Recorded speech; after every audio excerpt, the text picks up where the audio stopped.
বেগুনি, পেঁয়াজ ও তেল ছাড়া রান্না আরো কত কি। পেঁয়াজ ছাড়াও কিন্তু রান্না হয়। হ্যাঁ, আমি কিন্তু আমি করি তো।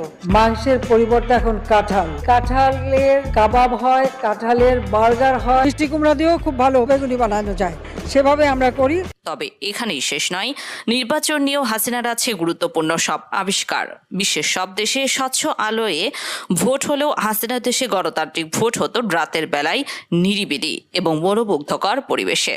আর তিনি এই ব্যবস্থা করেছিলেন যাতে মৃত্যুরাও কোনো বাধা ছাড়া ভোট দিতে পারে।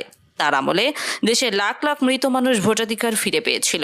এখানে ব্যালট পেপার আছে এবং এই যে ব্যালট পেপারে গুলিতে সিল মারা, এখানে কোনো ভোটার নাই। এটা সদরঘাট স্কুল শহরের প্রাণ কেন্দ্রে। এখন বাজে 9টার সময় সমস্ত ব্যালট পেপারে সিল মারা। আরও একটা কাহিনী ঘটতো, কষ্ট করে কাউকে ভোট দিতে যেতে হতো না। ডিজিটাল বাংলাদেশের রূপকার হাসিনের সাঙ্গপাঙ্কুরায় ডিজিটাল পদ্ধতিতে ছাপ্পা বেড়ে দিত।